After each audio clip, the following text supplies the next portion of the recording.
Yo. What's up, everybody? Now, how you doing today? Welcome to the ADHD Podcast. I am your host for today. My name is DM the Most. I am the host. So, as you see, I'm going solo today.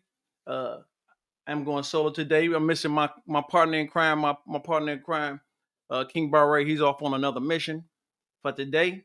And this is episode 25 of the ADHD Podcast. We only got two more to go. I think we only got two more podcasts to go, two more episodes to go for the year. We only got two. Welcome to the pod. We only got two more episodes to go, and that will be the end of an era for the ADHD podcast. So, with that being said, let's get into it. Let's enjoy this podcast. Let me see who we got up in here today. Let me see. Oh, we got somebody on the ADHD podcast. What's up, Jammin? Yo, welcome to the ADHD podcast. Like I said, this is episode 25. Today, we have a great episode for you. We're going to talk about Christmas because Christmas time is coming up, right? So we might as well get into it, talk about a little Christmas time. We got a interview coming up later on in the show with a hip-hop historian. I call him a hip-hop historian. He's a music historian. He's a music buff. He's a collector of vinyl. He's a friend of the podcast. He's all over the internet on all kind of platforms. The one and only Triborough will be in the house today. We're gonna do a little interview on with my man. You know what I'm saying? So give some love for that. Triborough gonna be up in here. Let me know if the volume gets a little too low for y'all. I'm still working on some tweaks over here. Had some audio issues earlier, so. But like I said, so we got Triborough coming in today. He's going to get interviewed. We're going to talk about some Christmas stuff. And we're just going to have a little intimate conversation today with just me and you. All 1 million followers and subscribers that's going to eventually look at this podcast later on and be like, damn, I done missed out. You know what I'm saying? And it's going to happen. Trust me, it's going to happen. But yo, anyways, this is the ADHD podcast. I am your boy DM or DM the Most. Let me see. And so we're going to get it started.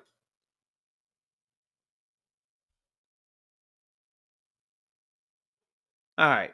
So last week, what's up, David's World over there? I see you on IG, my man Dave's World or David's World. So last week on the ADHD podcast, it was pretty dope. We had a real good conversation with the whole Just Josh crew, the Just Josh podcast.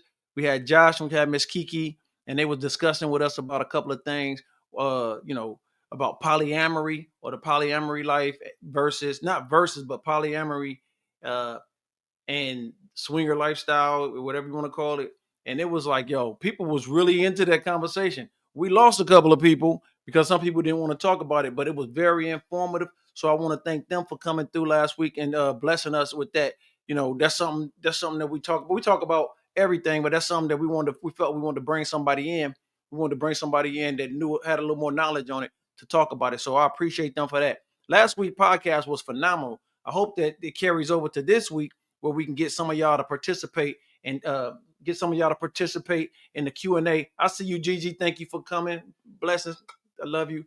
But do we get some of y'all to participate with some of the questions? Because we're going to have a fun time. This is the Christmas episode. This is the Christmas episode because ain't no telling that we're going to actually do one on Christmas. Well, not on Christmas, but I guess 2 days after Christmas, we may do that. I don't know. But I call this the Christmas episode. My podcast, right? I can do what I want to do, basically.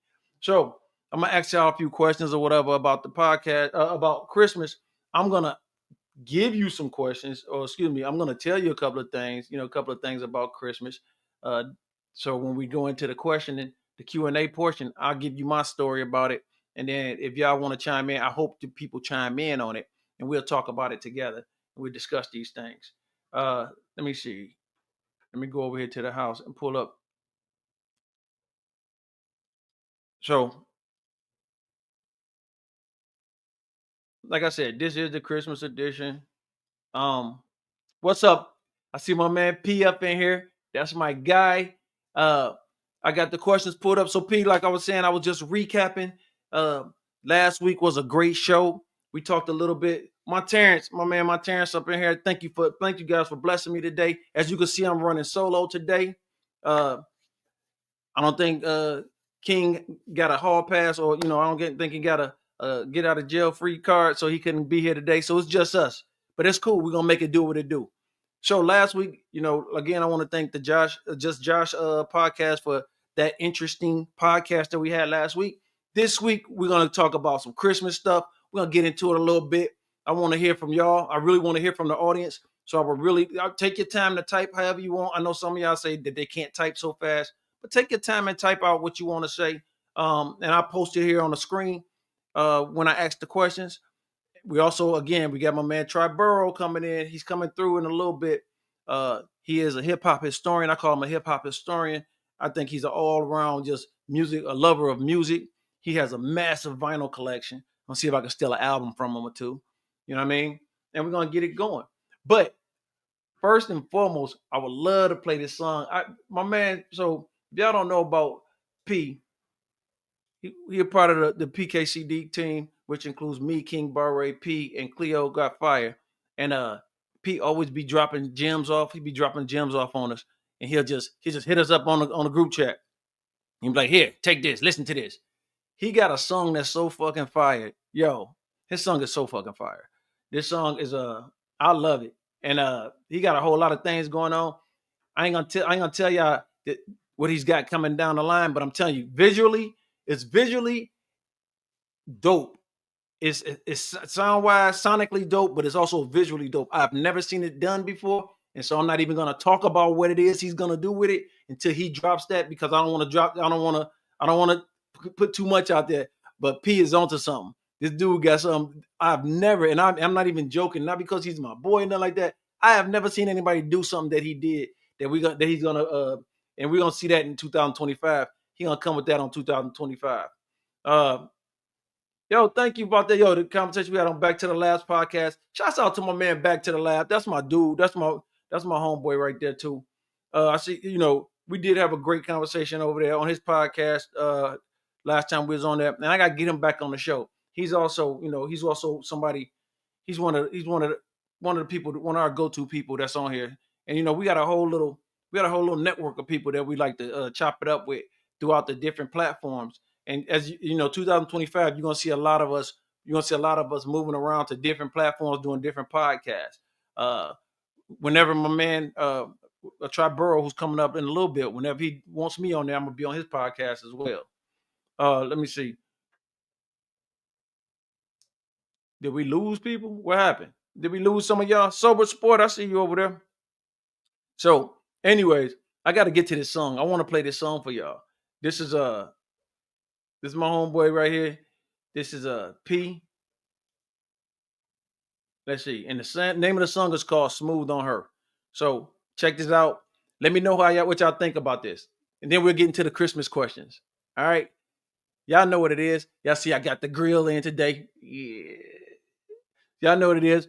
Only on ADHD Podcast. Here we go. Hey, yo. Hey, yo. Hey, excuse me. Hey, let me get some more bread and salad.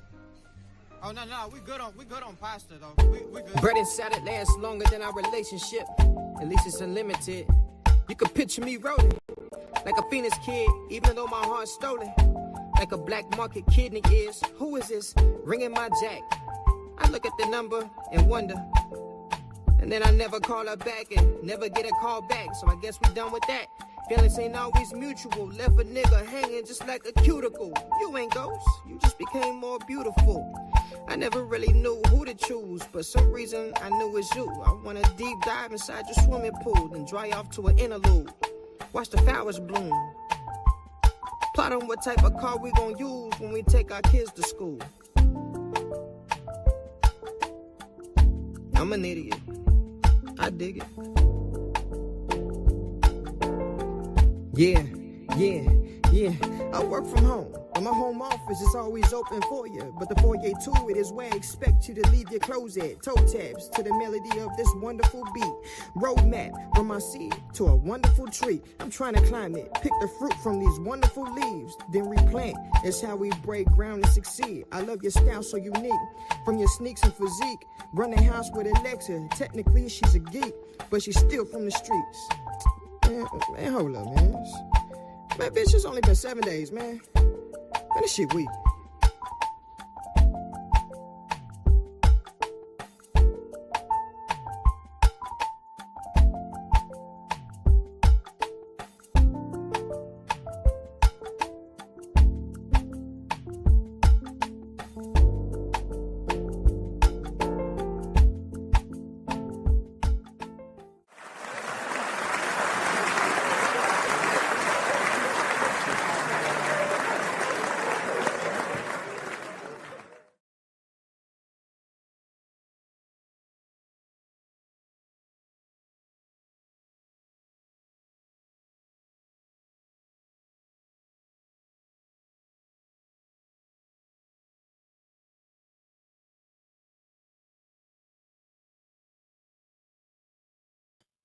Sorry. I'm sorry I was muted. Y'all gonna hear a lot more of PC in 2000. Y'all gonna hear a lot more here in 2025. We've been just waiting to get everything together, and we're gonna try to push him out. We're gonna get a lot of push on that. Am I still muted? Can you hear me? Can you hear me? Hello, hello, hello.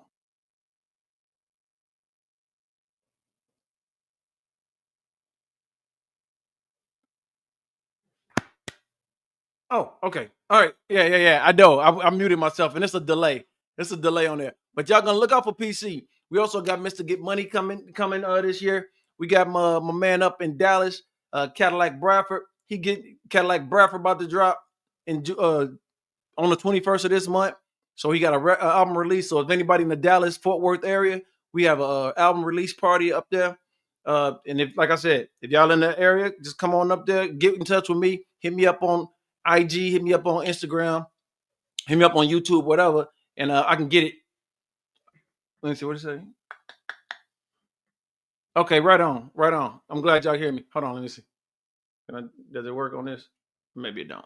Anyway, but yeah, so we got a album release on the 21st. Cadillac Bradford dropping it, and he got nothing but classic. He got some legends in the game, some Texas legends. He got a song on there with Lil Pookie. He got a song on there with Lil Flip, Tom Tom. Like you name, it's like almost a who's who of Texas legends. So that's coming out. That'll be out here. It's called Texas Waits, and it'll be out on the 21st of this month. You know what I mean? So, but back to my man P. I love that song. That song is dope. He always dropping gems on us. So let's get into it. We in here for a little bit. So let's get into it right quick. So it's the Christmas edition. I like to call it the Christmas edition. So let's talk about the Christmas edition. So I got a few questions for y'all for the chat. So bear with me while I pull these questions up. All right. So first question is going to be like, what's your favorite Christmas memory as a childhood? Now, y'all ain't going to believe this, but I got to tell y'all ain't going to believe this. You know how people say Santa Claus ain't real? I swear when I was a kid, we were living on Fisher over on the east side in Detroit. Shouts out to the 313, my family. We over there, and they put us all to bed, told us all to go to sleep or whatever. And me, I was like one of the older cousins. I went to sleep, but I just couldn't sleep. So I woke up out of my sleep, and I was creeping. It's an older house, so it was creeping. I was trying to be Mission Impossible, and I creeped down the stairs, and I look, and I swear I seen a fat dude putting toys up under the Christmas tree. True story. I swear. And I'm like, yo, that's Santa Claus. I see Santa Claus, somebody in red. And I woke up, I went back upstairs because they looked back because my mom was there. All my elders was in the room. And it's like Santa Claus was there. And they putting toys down. And I was a kid. And I believe that to this day. I believe that happened. But, I was a kid. But I'm going to tell you, one of my favorite memories, we used to live in Highland Park, Michigan. If you know about Detroit, y'all know about Highland Park. That was the ghetto in the ghetto. We lived in Highland Park, and we literally had old couch. Like we lived the house was busted. We had a damn lock on the door. We had a chain on the door because we didn't have no door handle. We had a Christmas tree that was a piece of looked like it got stole out of somebody's yard. It wasn't on a stand. It was a real tree, but it was tilted and leaned up against the corner in the room. We used to stay on Kentucky. We stay on this street called Kentucky. We hardly had heat up in there. We was living, we was doing bad. You know what I'm saying? This was the 80s. So we was doing bad like everybody was doing. Anyways, I'm looking like ain't gonna be no Christmas. And I'm telling my brother, ain't gonna be no Christmas. Not that he really understood what I was saying. He probably did, but I was just like, I was really hurting. And so we went to bed, you know what I'm saying? Like, it is what it is. The mom's like, yo, tomorrow we're going to go over to your grandmama's house. We're going to get your toys or whatever. They got y'all a gift over there. So we was like, all right, whatever. That's what we thought we was going to do. Man, I go to bed, and I'm not shitting y'all. We was broke. I go to bed. I wake up in the morning. My mom's like, hey, somebody been by here for you. And I ain't know what she was talking about. Man, I get up. I go in there. We got a tree. The tree is decorated. There's tinsel all around. It was like a whole Christmas feel. And man, it was toys. It was toys and presents all up under the tree and shit. Like, it was like one of the most, like, seriously, it was like it's still one of my favorite memories of Christmas, as a kid, just remembering as a kid not having nothing, knowing that you're not having nothing. I wasn't a kid that wasn't privy to what was going on in the world and what was going on in our situation. I knew we was broke. You know what I'm saying? I knew we was broke, and I knew my mama ain't had shit. You know what I'm saying? No diss. I'm just saying we didn't have shit, and I knew it. And man, I went to sleep like in my heart of hearts, knowing that the only gift I was gonna get was to go over to our grandparents' crib to get a toy. And I woke up and we had all kind of toys, man. I had all the Star Wars thing. I had the fucking Millennium Falcon, like you can on wheels. It was the Millennium Falcon. Like, I'm like, yo, where'd I get this from? Luke Skywalker, everything. You know what I'm saying? And it was just dope. And I'm looking at my mom's. She's sitting over there smoking her Newport. You know what I'm saying?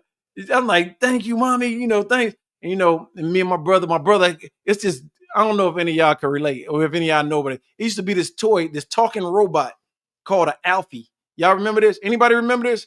It might be too old for y'all, but it was a toy called an Alfie. So I had this big Darth Vader, I got you, Montana. I'm gonna put you on there in a minute. I had this Darth Vader toy, and I had the Millennium Falcon. And so my brother had this Alfie toy, and it made little beep, burp, burp noises, and it talked like a robot. And you press a button and it do something. And I guess he ain't like it. So my Millennium Falcon was sitting on the table. Tell me why this nigga pushed my toy on the ground. Why he break my fucking, and it never worked after that.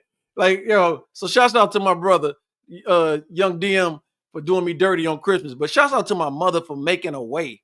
Yo, that's what it's all about. Making a way. You know what I'm saying?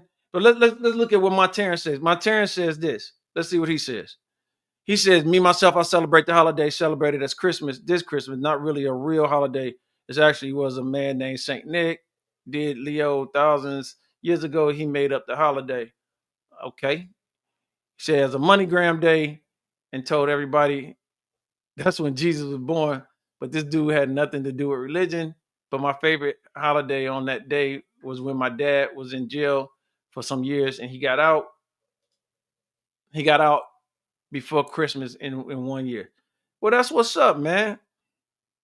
Yeah, Dre broke the robot. I remember that. Dre broke the robot. But that's what's up, my Terrence. Hey, man, you know what? And that's the thing. That's why I said, as a child, in your childhood, now that we're adults, we're all jaded. Like, straight up, we all jaded. We have judgment. We all jaded. We have opinions. We're opinionated. Some people don't believe in it. Some people, like myself, I already know it's a commercialized situation. But when you was a kid, you ain't know shit about that. All you knew was that it was a Santa Claus, and you knew that it was a Christmas tree, and you knew that they was gonna place, they're gonna play some music. You know what I mean? That's all we knew, right? That's all we knew. So that's why I asked as a child, because I don't want to hear the grown folks, because the grown folks are gonna tell you, man, it took me all night to build a damn bike for my kid, and he never rode it or stuff like that. I got that. It's expensive, and it's a commercialized thing now. But when you was a kid, when y'all was a kid, you knew damn well when you got that fresh bike, that new bike, or you got some bold ass sweater from your auntie or something like that you really didn't want to wear. You knew what it was. It was Christmas time, and you know what I'm saying. And that's why I asked you. It's like Gigi just said. It's just a season of hope. And that's what it's turned into, because we remember it as children. And as we grow older, we forget about the magic that it brought to us as youth. Now, as a parent, of children, then of course, we see the other side of it. We see behind the curtain, or as adults, we see behind the curtain. But Christmas is Christmas, yo. Whether you're religious, whether you love it or not. Because I had some Jehovah's Witness partners, they hated it because they didn't even their parents didn't let them out the crib to go visit nobody on Christmas because they didn't want their kids to be a part of it. So, like she said, that's great. That's just what you said. It's hope. It's a season of hope, Gigi. Anybody else? My Terrence shared his, but yeah, my brother broke mine. My Terrence pops got out of lockup, got out of jail, so that was a good time. I see some people up in here. Don't be shy, man. Just come on in, tap in if y'all up in here. Tell us a little bit. Tell us what you tell us what was your favorite Christmas? What was a good Christmas memory? Well, I would tell you like this. While we waiting on people to show, let's see, people are more generous. Let's see what Gigi said. People are more generous, happy, depressed, loving. Well, yeah, that's true too. I was talking about that with somebody today. I was like, no, I was talking about it with my wife. Me and my wife was talking about it because she was like, Christmas time. I said, yeah. And I was like, that's when people get a little more caring and concerned. And she said, and that's when they act like more assholes. And she right. Sometimes people act like assholes. Like Christmas time, they get that bah humbug in them, and they do everything they can to keep that energy, to bring the energy down. They don't want you to be too happy about it. You know what I'm saying? They don't want you to be too hopeful about the season. Be it because they're against religion again, or they're against, or they hate the sanctity of how the holiday turns out for people. So I get that. All right. So, is there any family traditions? I don't think we really had no family tradition. I don't think we did. And I wish I could play this one song, but I don't want to get clipped. But y'all know the song. Hang on the mistletoe. I'm gonna get to know you better. Da, da, da, da. This Christmas. I guarantee you somebody starts singing it over there. I can't hear y'all. I'm not in y'all crib, but I guarantee you when I start singing that song, as bad as I'm singing it, one of y'all start singing it. Come on. Show me some hearts. If y'all start singing that song when I started it, didn't y'all sing it? Did anybody sing it? If you start singing that when I started singing, just give me some hearts in the chat. Let me know. But like, we didn't really have no traditions. Oh, wow. Why are you bringing up old stuff? Yes, I do remember. So one Christmas, I got all these good ass toys. I had this helicopter. I remember that. I had this helicopter.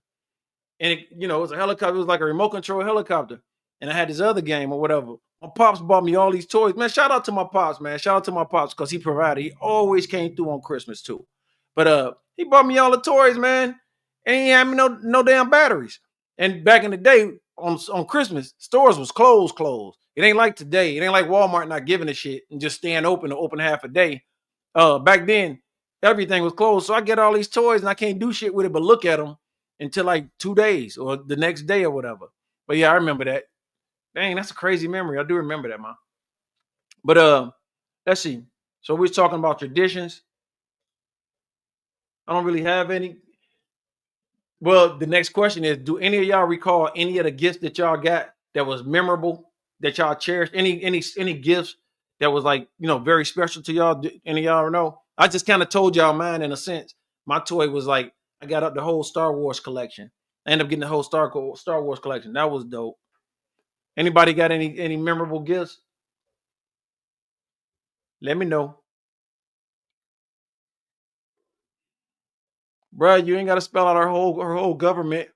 You just say Gigi. Just call it Gigi. Thanks for the hearts, Gigi. But no, yeah. So that was, I think, my most memorable as far as gifts on the way back. I remember the year I got my trumpet. I kept asking my pops to buy me a trumpet. Buy me a trumpet. I want to. If y'all, for those that know or know those that don't know, my pop is he's into jazz real big time. So as I'm growing up, all I kept hearing was jazz, jazz, jazz. So I told him I wanted a trumpet because that's all he listening to. You can't comment. What do you mean? You can't comment. Go to give me a second. Give me a second, y'all. Give me a second. Some people say they can't comment. Go to YouTube.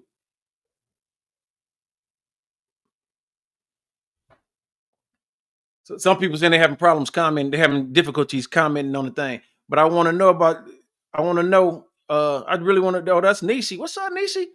So I really want to know what y'all, what was a memorable toy for y'all? Do y'all remember? I remember my trumpet because as soon as I got it, soon as we went back to school, I got robbed and they took my trumpet. And that's a whole nother story. That's a whole nother story. I got that trumpet. I was happy as hell. And like everybody's like, oh my God, you actually got a trumpet. Because they didn't have no more trumpets in the school. And back in the day, somebody told me that I was talking to my sister down in Houston. And nowadays in school, they give kids tests to tell them which instrument is good for them. So they'll test these kids to let them know if they got the dexterity enough to play like the trumpet or the clarinet or whatever. And I'm like, man, they ain't do that with us when I was coming up. They was like, they had a handful of instruments. Look, they had a handful of instruments, and they had us let us choose which one. And if you ain't get one, then you ain't get it. A lot of people was playing the triangle, straight up. We had a whole triangle section, so they couldn't afford them. My Terrence said, let's see what he said. He said, when me and my brother got an NES for Christmas, he said about 6 or 7 months after it came out. That's what's up. That's what's up. I see you over here. My nephew up in there. Quincy, what's up, nephew? Quincy say, my folks got me my first electric bass on Credo. That's dope. So then I can expect you to come to the studio and lay down some stuff for me since you know how to do the bass, Quincy. I know you're a musician anyway, so that's cool. Quincy got a bass. Anybody get anything else? I got the trumpet, like I said, and that shit once it got stole, dude gave me the quick little jab in the stomach, like, give it up. Well, they used to say back in the day, they used to call it. They used to say check it in. So dude made me check it in, and then I went and told my auntie, and then her and the whole gang, from over on Fisher chased this dude down straight up. It was some real shit, like a movie. Like you running down the street, I'm running in the house crying. As I'm running, people jumping off the porch, like, "What's wrong, little D?" And I went and told my auntie, and her and her crew, they ran down and they caught this dude down. And dude, like, I'm talking about, it was like on some Warriors type shit. Like they had them dudes all up on the corner, up on the fence, or on a brick wall with like nothing but a gang of cats behind them. They're like, "Yo, is this your trumpet?" And I'm like, "Yeah, it looked like my trumpet." And I opened it up. This fool had scratched my name. He didn't scratch my name off the my name was on the music book. This dude tore my name off the music book, and wrote his name in there. I still remember the dude's name to this day, straight up. So if you out there, Alan, I hope you get coal in your stocking for Christmas. I don't want to say what I wish, but yeah, my auntie Tanya did that. IG been messing up all day for anybody that's on IG, because people are hitting me up like, "Yo, I can't chat, I can't get on." So it's all good. But anyways, let's go back to the questions. All right, do you have a favorite? I want everybody to get on this. I really want y'all to say something on this. What is your favorite Christmas movie that you like to watch, either by yourself or with family? I need everybody to comment. What is your favorite Christmas movie? What is your favorite Christmas? I got mine. Put it in the chat so I can put it up there. Let me know what your favorite Christmas movie.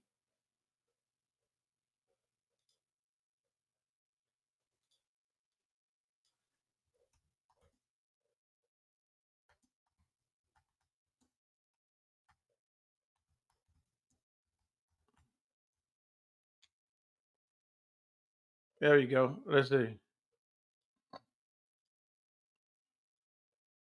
What's your favorite Christmas movie? I do not know why you can't get on my thing, Nisi. Because you should be able to get on Facebook. I don't know why.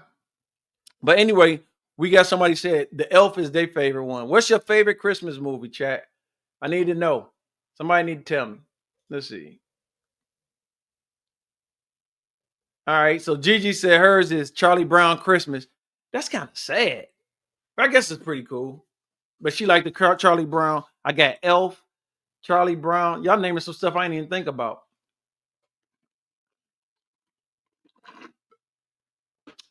What's your favorite Christmas movie? My favorite Christmas movie is Christmas Story. I love that movie with Ralphie, and you'll shoot your eye out, kid. Don't y'all love that? I don't know. There's something about that. Oh, she like it for the music. Take the teeth out. She like it for the music. Yeah, there's some classics on there. Those some classics on there. That music. I forgot my man's name that made it. What's the guy who orchestrated that music? Gigi. I can't remember. I can't remember his name. Let me see where we at. Let me see if my homie tapped in.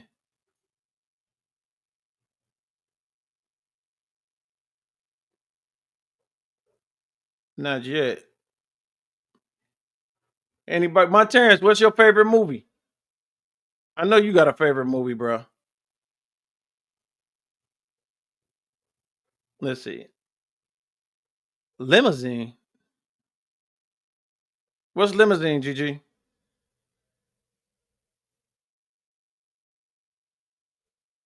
What's Limousine? Is that a movie?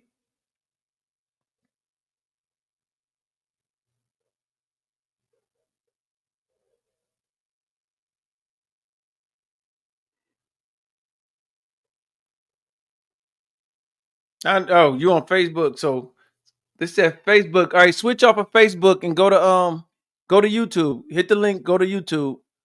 Yeah. Let me see if I can grab the link again.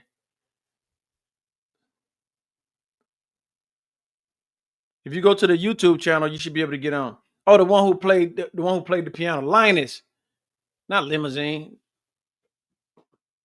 Who played the piano on the Peanuts game? I can't remember, but it wasn't no Limousine. Limousine. All right. So he said, let's see if we can help. Oh, that's the one, Christmas Story. You named it. He said he forgot the name of the movie. It's where the little white boy, his dad bought him a BB gun. He accidentally shot himself in the eye. Yeah, man, that's the Christmas. Yo, you'll shoot your eye out, kid. That's the Christmas Story with Ralphie, where the kid stuck his tongue on the pole. The kid stuck his tongue on the pole, and his tongue was stuck on the pole. That's my movie right there, the Christmas Story. Shouts out. That's what I'm talking about. Shout out to Ralphie, young Ralphie, and them.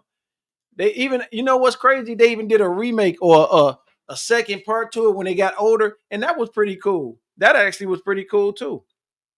Some of the best one, some of the best shows that people remember. They think they was movies back in the day. They wasn't. These were TV shows. They used to have TV shows made for TV movies. They used to be dope. So yeah, that's what's up. Let me see what else we got.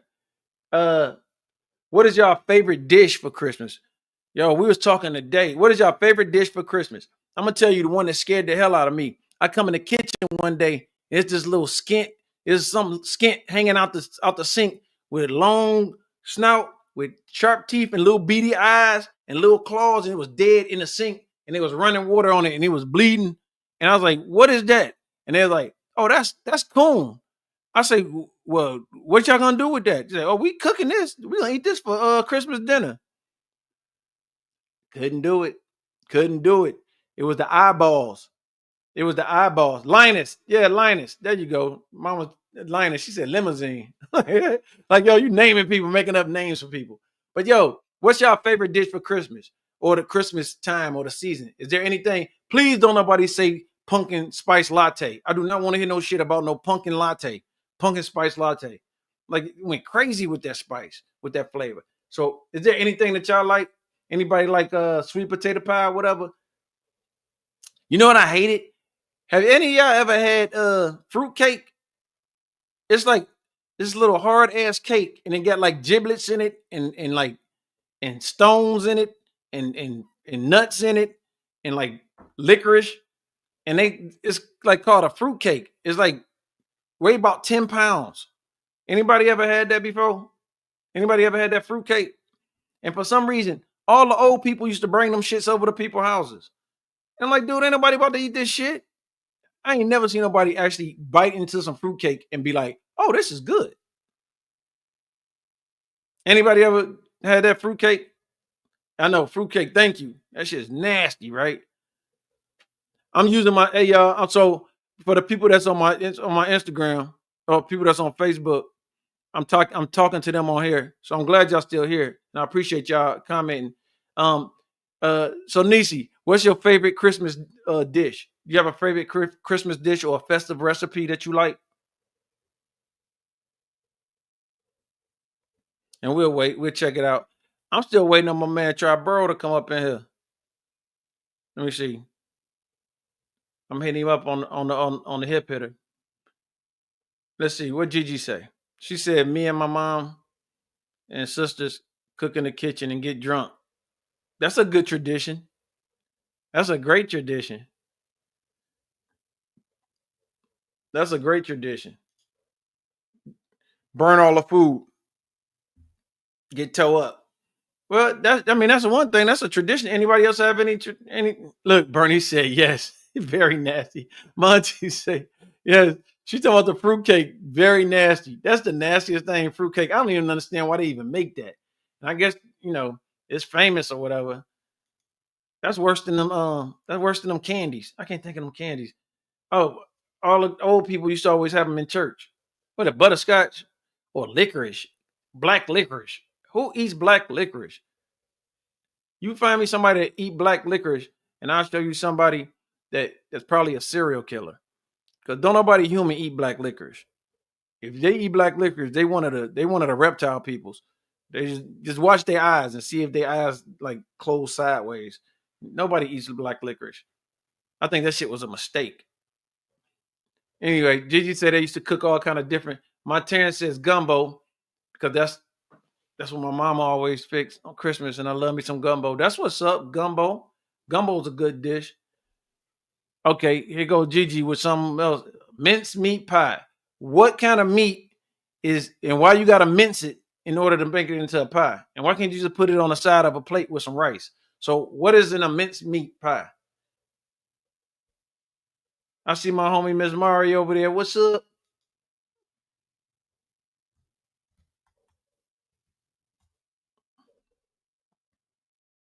What's in a minced meat pie? Anybody know? I ain't never had no minced meat pie.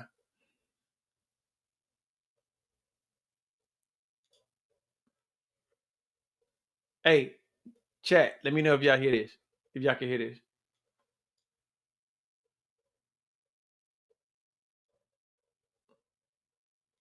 Can y'all hear this?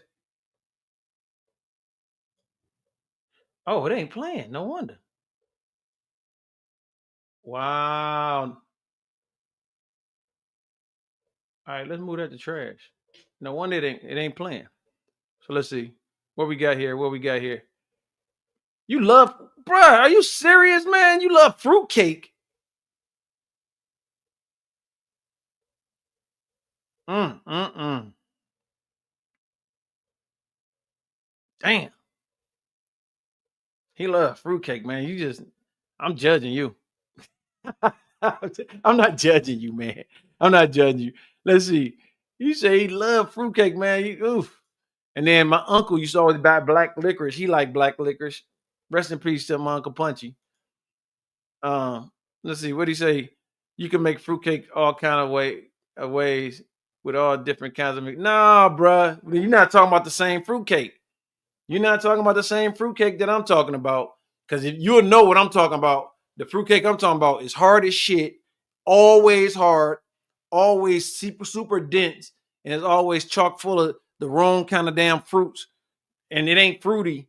It ain't fruity like you think. It kind of got allspice taste to it, and it's like they got nuts on there. It almost seems like I don't know, like they don't even take the nuts out the shells. Like they just take walnuts and they just sprinkle fucking walnut shells on that. And I ain't talking about one person making it either, my Terrence. I'm talking about every time I see a fruitcake, it coming at 10. Do you know them shits can last? Like they literally have them cooked in like May and they just stack them on a shelf. And then at Christmas time, they give them out to people. Rats don't even break in there and eat that shit. Think about that. They cook these cakes 6 months before Christmas and they stack them on shelves. And then you go and buy one and they'll sell it to you. Ain't no expiration date on no fruitcake, man. Ain't no expiration date on fruitcake. I'm telling you. Take a piece of fruitcake. If you got a crack in your driveway, take a piece of fruitcake and rub it in the grooves and smooth that shit out. You good. You can fix cracks and cement with that shit. That's the worst cake in the world, bro. Straight up. That's like having like spaghetti with marbles in it. That shit's the worst. Like just hard ass piece of giblets up in there. hard, like you cut your gums. It's worse than Captain Crunch. You eat a piece of fruitcake, you cut your gums. Straight up.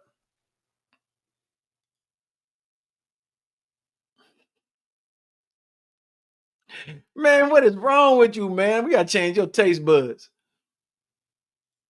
He said he's all right. You're not a lizard person. Hey, fruitcakes are a year old. Yes. See, thank you, Auntie.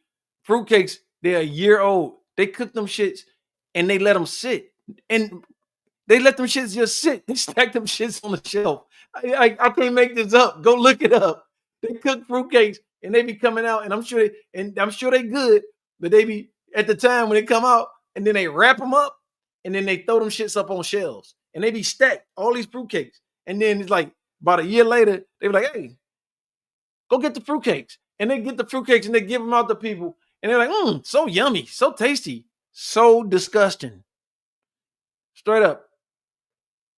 I'd rather have chitlin flavored ramen noodles. That's how, like, I would rather eat chitlin flavored ramen noodles than eat a damn fruitcake. Period, point blank. I'm so sorry. All right. So where we at? Where we leave off on our questions? We almost done with the questions. All right, all right. I ain't gonna ask you that because I don't know if anybody have any decorations or any special ornaments. We did have, let me tell you, back in the day in my grandma's house over on Fisher, they had this old ass angel. This angel was so bad that like her lace front was fucked up.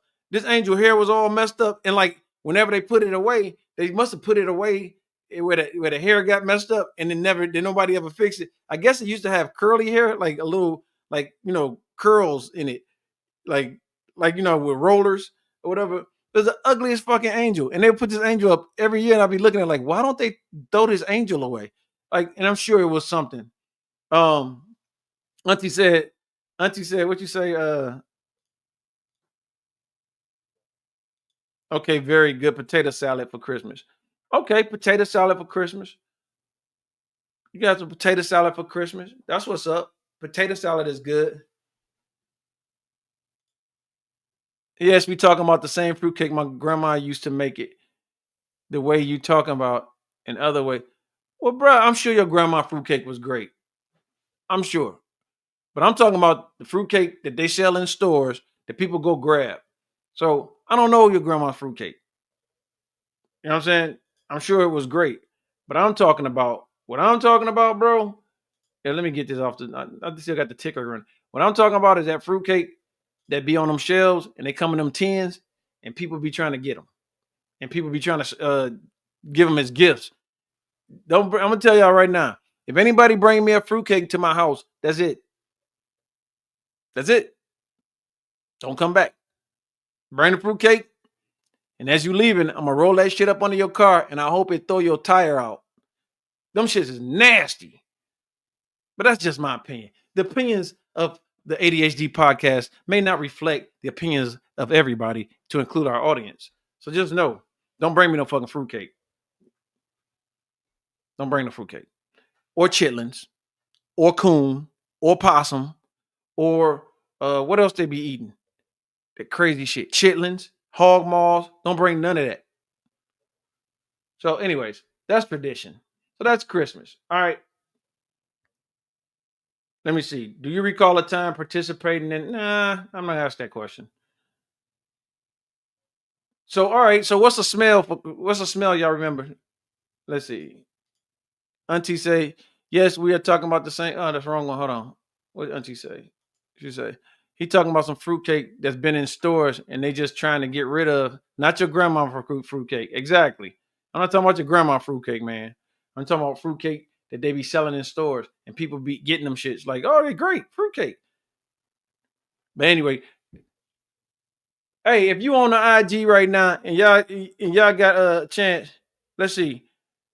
Nishi said ham and potato salad is her favorite. Ham and potato salad for Christmas. So anybody else got any favorite dishes for Christmas? I don't know. What's a favorite dish? Auntie said potato salad. Nishi said potato salad and ham.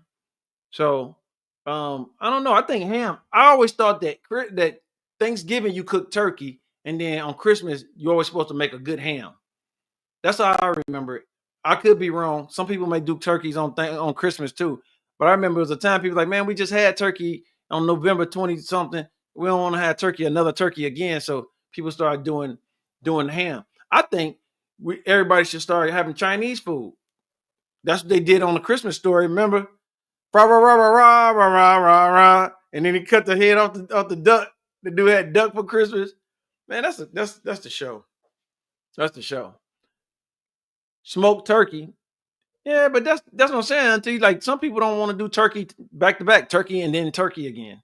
So some people don't want to do that. Yeah, yeast rolls and ham. So I'm getting the consensus that everybody like a little ham. And if you Muslim and you don't eat pork, assalamu alaikum. But ain't nothing wrong with some good ass ham. Straight up. But sweet potato pies, yep. Do some sweet potato pies. I'm telling you, man, y'all making me hungry right now. Maybe want to do Christmas right now. Mom, we're gonna get some turkey flavored. Mom, we're gonna get some turkey meat and some lunch meat. And I'm old, so I forgot. Yo, you ain't old, auntie. But yo, Mom, for Christmas, that's what we're gonna do. We're gonna have some turkey sandwiches. We're gonna get some turkey sandwiches. Some turkey sandwiches. So I'm supposed to be waiting on my man's right now, but he ain't popping up. I don't see him coming through. But then again, let's see. The last Christmas dinner, what did she say? The last Christmas dinner cooked was barbecue ribs. Yo, that's what I'm saying. Change it up. Change up the Christmas. Do something else. Have pizza. Shit, you know what I'm saying? Christmas time. I honestly think when I partook in alcohol, I honestly think that for Christmas, all you gotta do is have some good drinks, some good strong eggnog or something. And you get it in like that. Taylor say they not doing a traditional meal for Christmas. So what y'all doing for Christmas? Like I said, I really don't. That dinner shit is okay. Yeah, I know Auntie says she don't eat pork no more. That's been like 20 years. So Auntie don't eat pork. So if you're around for Christmas, just come on over, Auntie. We'll get you some chicken. You might do chicken nuggets. We might do a whole platter of chicken nuggets or something. I don't know. Yeah, man, the fruitcake from the grocery store. I don't know your grandma was cooking. I don't know your grandma was cooking to say that it ain't good. I'm just saying fruitcake in general, it left a bad taste in my mouth. There may be some good chitlins, but I'll never eat them because it smell like doo-doo. And anything that you got to put industrial chemicals on to clean to eat, why do you even eat them? Why you got to put a vat of bleach on it? I don't get it. Oh, salmon sound good. There you go, Auntie. Do the salmon. Bring some salmon over to the house. But no, I don't get it. Why would you eat chitlins? Do you understand dookie come out of that? And then you have to peel the membrane and then you have to soak it in bleach and onions, all that just to cook it. And then, man, they were talking today at my job. I thought the only way to cook chitlins is to boil them and put them in a pot or whatever. Man, they were talking about frying chitlins. They were talking about baking chitlins. Like, I was like, man, what the hell is this? This sounds like Bubba Gump from Forrest Gump. Remember Bubba? He's like, you got chitlin kebab, you got chitlin loaf, you got chitlin. I'm like, dude, that's too much to do with intestines. You know what I'm saying? I like chitlins. I like to pour chitlins over the top of a trash can and close the lid. That's what I like. You can have chitlins. I hate that. Ugh. Hog maws. That shit look like Alien. You ever see Alien when the thing come out the pod? That's what chitlins and hog maws look like. That's what it look like. It look like the little gross shit that's out of a sci-fi movie. And y'all be eating that. Y'all be sopping it up. Dookie shoot. Give me some hot sauce on it. Give me some hot sauce on the dookie shoot. Why do y'all eat chitlins? I don't get it.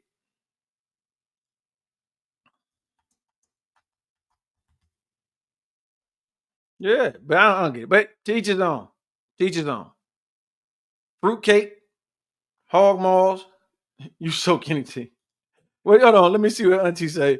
She said, you soak anything in bleach, believe me, you're not going to have a good day. I've seen people do that with chitlins.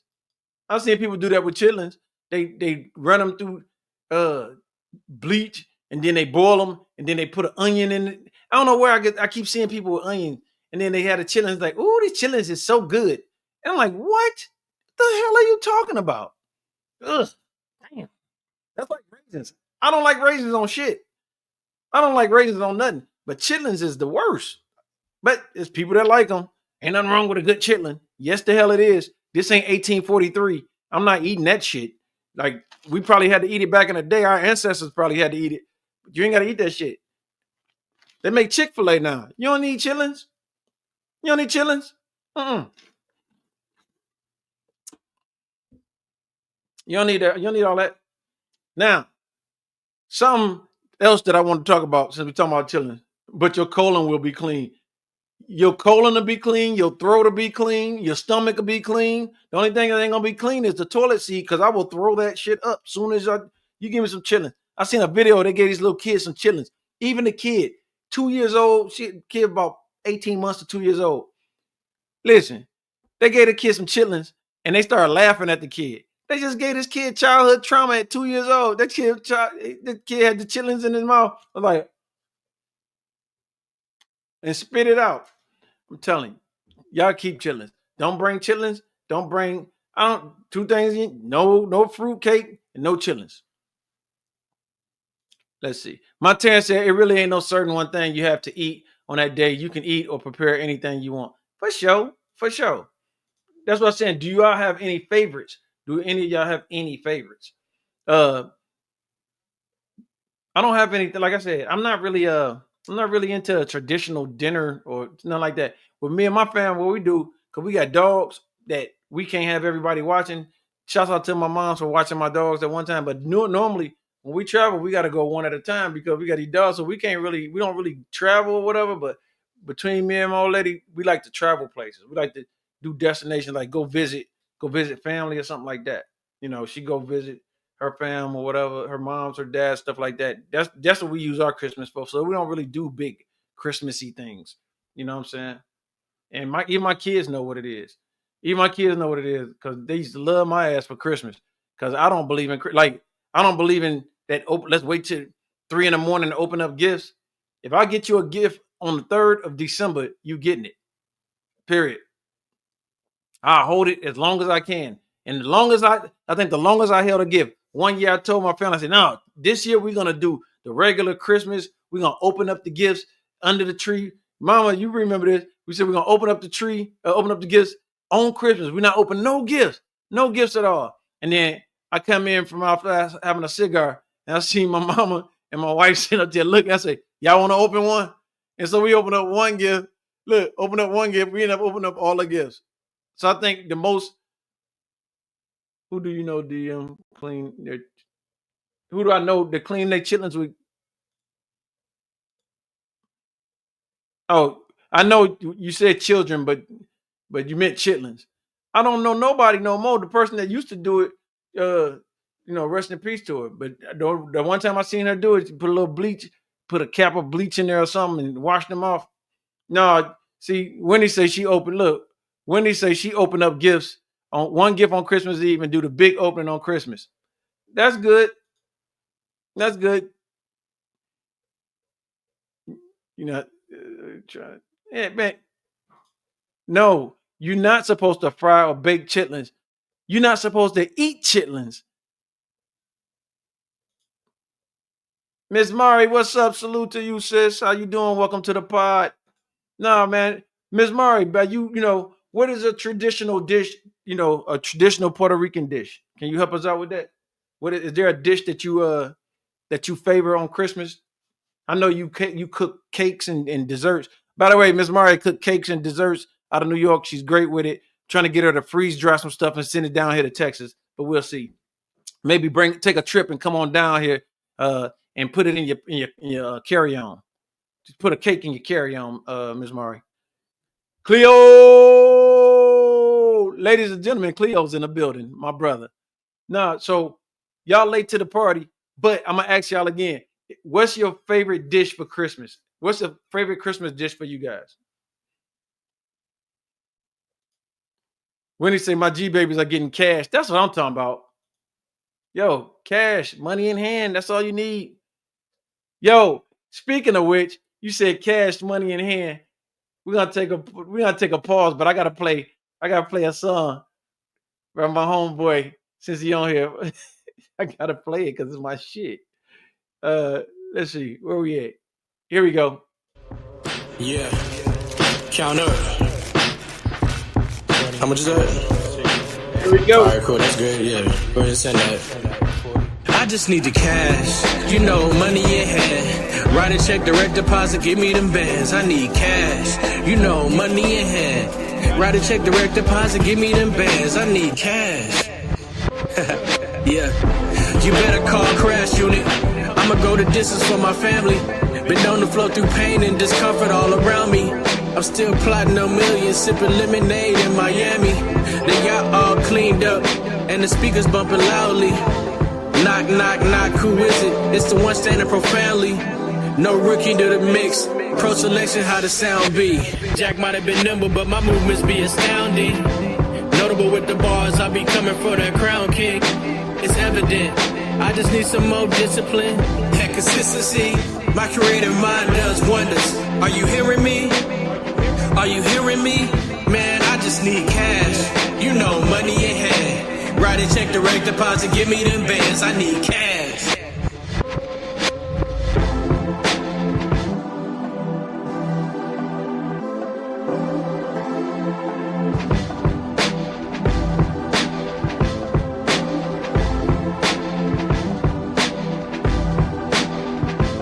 Pastelas.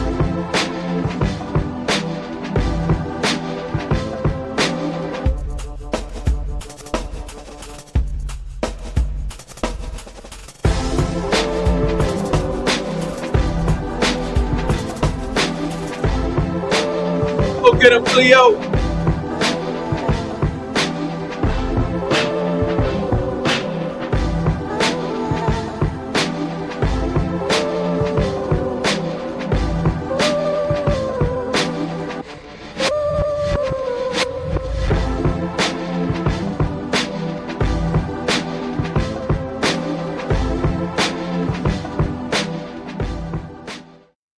Yo, that was Cash by Cleo Got Fire, produced by yours truly. Yo, do y'all understand that we about to drop a compilation album? Y'all about to get all this hot fire, as Dylon would say. Y'all about to get all this hot fire.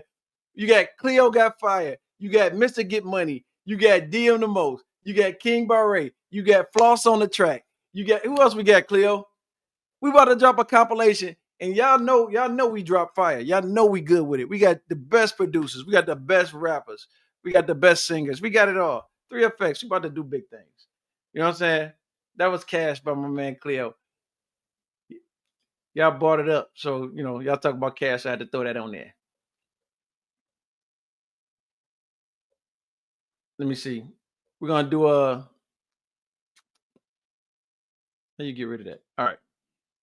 Y'all got to forgive me again because I'm a one-man band. I'm like a one-man army, a son. You feel me? So, while we wait, because Fat Burrow's in the house, he's gonna come do this pod. He gonna do the pod. We're gonna ask him some questions. We're gonna do a little quick little interview with him in a minute.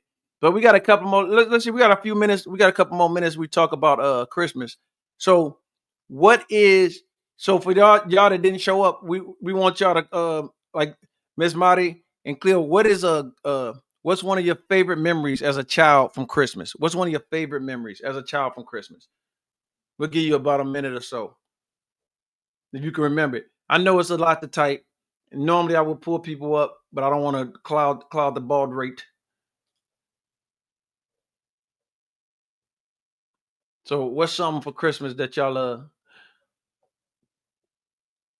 remember as a kid? And while we doing that, I want to play another Cleo song because I love this song. Yeah.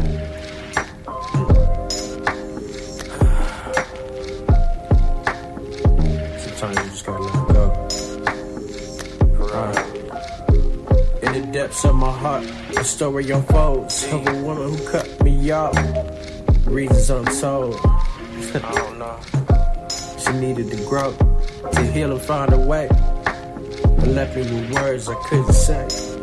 Yeah. Speechless. And she's a butterfly spreading her wings, leaving me behind with broken heartstrings. I cherish the memories of love we once knew, but now it's time to find out what's true. Yeah. else. Talk about it. I watched the soar. I watched the soar, she found her own light. But deep down inside, it feels like a fight. To let her go, to give her the space she needs. Even though it's hard, I know it's what she please. Cause she's a butterfly spreading her wings, leaving me behind with broken heartstrings. Yeah, now she fly away. I cherish the memories, the love we once knew. But now it's time for her to find out what's true. Yeah, I hold on to hope that one day we'll meet when she's grown and healed and her heart's complete. But for now I let her go with love in my heart, knowing that this journey will set us apart. Shit. Cause she's a butterfly spreading her wings, leaving me behind with broken heartstrings. I cherish the memories, the love we once knew. But now it's time for her to find out what's true. Yeah, Cleo, bruh. That's a hit right there, boy. That's a hit. I'm out hearing all this exclusive music. You feel me? Exclusive. Only right here on the ADHD podcast. So back to it. I see my man Char Burrow tapped in. Let me quit playing around with the teeth. When he said, all my memories because I got everything, but the most favorite thing is my mom and dad decorating the inside and outside of the house, which they still do to this day. That's what's up, man. That's what's up. I didn't do decorations this year. Like, it's hit or miss whether or not I don't want to do decorations or not. You know what I'm saying? So it's hit or miss. So sometimes I will, some year we get it, you know, and like I said, when my wife stays here for Christmas, then we do it. When she's not, then I ain't really pressing on it, whatever. But let me see, my man, Tribro, you in here? I see him down in the bottom. I'm gonna make, then he dipped out. So, anyways, while he getting that together, let's go into one more song. Like I said, we getting ready to do this interview, so I'll talk him up when he gets here, when I'm sure he gets here. Let me see what else we got. I know what I want to play, but I don't think I can play it. So while we waiting on Charbel to get it together, we're going to go into one more song right quick. This is Cigar Smoke.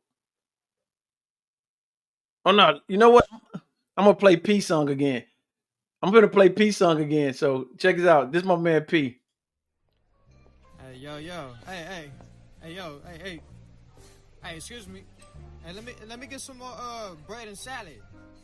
Oh, no, we good on pasta, though. We good. Bread and salad lasts longer than our relationship. At least it's unlimited. You can picture me rolling like a Phoenix kid, even though my heart's stolen. Like a black market kidney is. Who is this ringing my jack? I look at the number and wonder. Good. Then I never call her back and never get a call back. So I guess we done with that. Feelings ain't always mutual. Left a nigga hanging just like a cuticle. You ain't ghost, you just became more beautiful. I never really knew who to choose, but some reason I knew it's you. I want to deep dive inside your swimming pool, then dry off to an interlude. Watch the flowers bloom. Plot on what type of car we gon' use when we take our kids to school. I'm an idiot. I dig it. Yeah. I work from home, but my home office is always open for you. But the foyer to it is where I expect you to leave your clothes at. Toe taps to the melody of this wonderful beat. Roadmap from my seed to a wonderful tree. I'm trying to climb it, pick the fruit from these wonderful leaves, then replant. That's how we break ground and succeed. I love your style so unique. From your sneaks and physique, run the house with Alexa. Technically she's a geek, but she's still from the streets. Man, hold up, man. Man, bitch, it's only been 7 days, man. Man, this shit weak.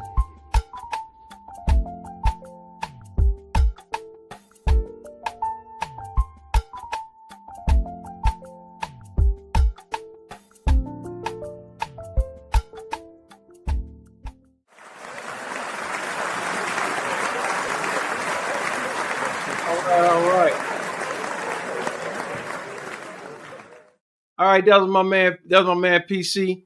That's his latest song. Smooth on her. Coming to now we're gonna I ain't gonna say coming to the stage. Coming to the stage. Yo, this next dude I'm about to bring up that I'm about to talk to, my homeboy Triborough.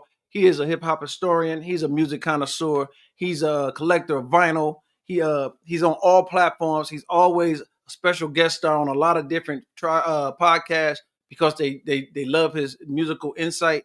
And he's just a great dude all around. He sat online with me many a nights while we created.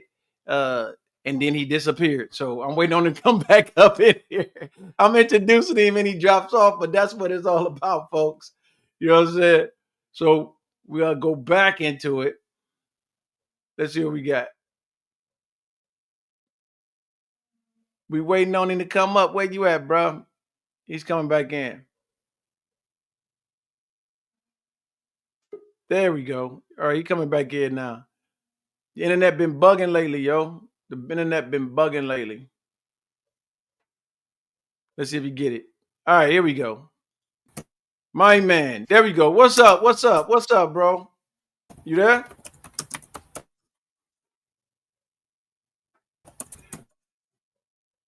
He having some difficulties. Little difficulties. Let it get it together. Just give me the thumbs up when you're ready to go, bro. I'm going to bring you down, and then when you're ready to go, I'll bring you back up.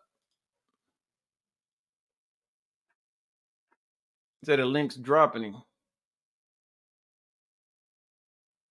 Oh, thank you. Thank you so much. And I hope your grandson likes it and enjoys the podcast. For real. Let me see. We having issues getting my man up here on stage. Pause. So I'm gonna tell him to go ahead and try it on. See if he got another outlet. Maybe he can try it on a different outlet. We got time. We got a little time. We got a little time to play with. If we can't get it today, we definitely gonna get it afterwards. But anybody that wants to be a part of listen, there's a show after the show. I don't know if y'all know this. Pod, listen to me. We have the after hour show. We don't go live. We just do it. We have a nice little form. And after the show, I'll invite people up. If you want to be a part of it, then feel free. There we go. I see you. If you want to be a part of the pod, the after hours, it's called the after party. Little known understanding. My Terrence know about it. He talked about it before. We have a good time. We cut loose a little bit, and we bring everybody in. So we actually bring you onto the platform, but we don't go live because some people don't want to be live. But without further ado, ladies and gentlemen, boys and girls, from East Coast to West Coast to Midwest to Dirty South to Slobobia. I don't know. This dude knows music all around the world. I give to you my man Triborough. Triborough, what's good? What's good? What's good? We was having some difficulties, but it's all good. It's all good, man. That's what we do, right? Yeah. So, no, man, you got it, man. I called my man. I hit him up. I was like, yo, King ain't gonna be able to make it in on the set today, dude. And I know we said we was gonna have you in here. So all the questions stuff I had was something that we've been writing down. I'm trying to get my questions together for when we do interviews to make it a little more better. You feel me? Right. So I was like, might as well test it out now. Mm-hmm. And you came through. So I appreciate you for that, bro. I do appreciate you for that. You know what I'm saying? So I keep saying you a hip hop historian. I keep saying you a musical connoisseur, this, that, and the third. Tell us about yourself, man. Who is Triborough? I'm everything that you just said. Hip hop historian, content creator. I just love having fun. You know what I'm saying? And I was born and raised in Brooklyn, New York. By a single parent and my grandparents. Rest in peace to them. And rest in peace. Just growing up in the 80s in New York City when the crime rate was high but we had hip hop and had my friends around me and it was good times. All right. And I try to convey that in everything that I post and any podcast that I'm on. That I had a great childhood. I was fortunate. You know what I'm saying? And I know a lot of people are not they don't have the same type of childhood, or they grew up differently. But I try to convey that in anything that I do, just to celebrate, growing up in New York City in That's the what's 80s. Oh, that's what's up, brother. I mean, Yeah, that's good that you put that. 'Cause not everybody is able. Not everybody is able. You feel what I'm saying? So, right. my whole thing and my foray into hip hop was this. We all did graffiti. You know what I mean? We always did graffiti, and then I Yeah, wanted to be a DJ, but we couldn't afford no turntables. So right. then I was like, all right, then I rap, but then people kept beating me in battles. So I was like, okay. Mm, Then I was beatboxing, but then my lips, that shit started hurting my lips. So then I right, started breakdancing. So I did a little bit of everything, bro. And I did right. it. I did it. I justified it from my income. So Yeah, I guess you was fortunate to be able to I guess reap the benefits of having right, your parents look out for you and give you that right. Yeah. I mean, I'm the only child. Like my mom never had any other kids, so like everything was at everything was open to me. You know what I'm saying? Like she never tried to like hide anything from me, and anything that I wanted to do, like she supported it. My family supported it. So when it came to like sports, like playing sports, I did that, and it was sports and music for me. right on. And I was in a household where my aunt was a part of the choir for our neighborhood church. Rest in peace to her. And Rest in peace. so she had the gospel playing in the house, and then my grandfather. My family's Caribbean, so my grandfather played a lot of Caribbean music, a lot of soca and calypso music, and steel pan music. And then my mom was into like the pop music and the R&B, the soul music. So I had all aspects of my household. And then when hip hop came in, that was like my thing. That was like my introduction to hip hop. Grandmaster Flash and the Furious Five, and Treacherous 3 and all that. UTFO. UTF. So yeah, so that was my introduction. So like all these different sounds I'm hearing every day. You know what I mean? And that's what basically like that was like the soundtrack to my life. Just these different artists. What up? They said what they do, try bro. Can What up? you can see the Salute. chat, right? Yeah. All Salute. right. All right. Mavi, what's Hey, good? do me a favor, bro. Mhm. Your volume just a little bit. It's, Turn it up. it's no down, just a Down? little. Okay. All Yeah, right. just a little bit. All right. So let me ask you this. Mhm. So let me ask you, how has hip hop evolved over the decades, in your opinion, in terms of like lyrical content and musical style, bro? How do you see it? It's a lot more open for the artists now. Like there's a lot more freedom for artists to cross different genres and to collaborate with a lot more versatile artists compared to the 90s when if you had an artist like Boot Camp Click trying to do a song with Taylor Swift, that would have been a no-no.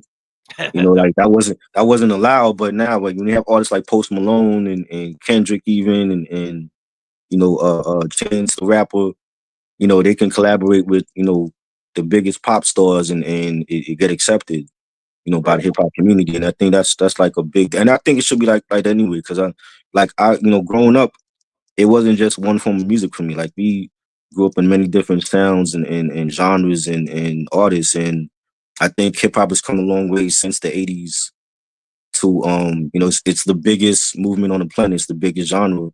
And I think artists should have that freedom to collaborate with other artists in another genre. It No, kind of introduces the artists from hip hop, their audience, to that other person's audience, and vice versa.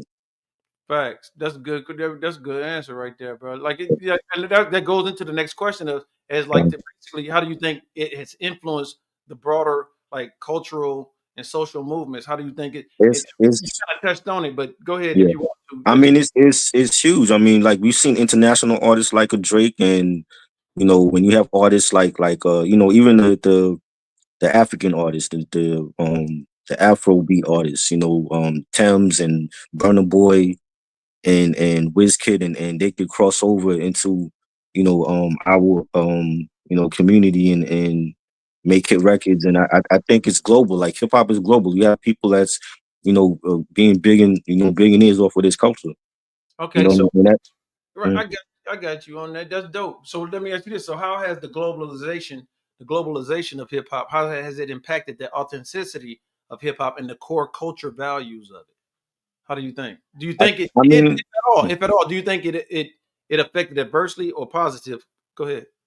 I think, yeah, for sure. I mean, like, because I said, you can make a living out off of this culture. You can make a career out of this, and not even being an artist, but being behind the scenes, and having your own a platform and just discussing, the things within, the things within this culture, and I think you see it all the time with Hollywood. Use a lot of our songs for their movie trailers, and we have a lot of our rappers starring in big budget films, and I think it's great. It's great for the culture. It's great for the commerce. And like I said, it's the biggest movement on the planet. This is back when it first started. People thought it was a passing fad. They never thought it could get this far. And we showed them. All right. Well, then let me dig a little deeper then on you a little bit. Let me burrow down a little deeper on it, not get deeper with it. But like, so when it comes to like regional styles, right, within Mhm. hip hop, like Right, such as East Coast, West Coast, South. I made mention to that earlier, bringing you in. Like, how right. do you think? How do you think? Like, what has the culture elements contributed to these distinctions? Like if I just dropped in from Planet Mars and Mhm, I said, can you break down regional hip hop for me? mhm.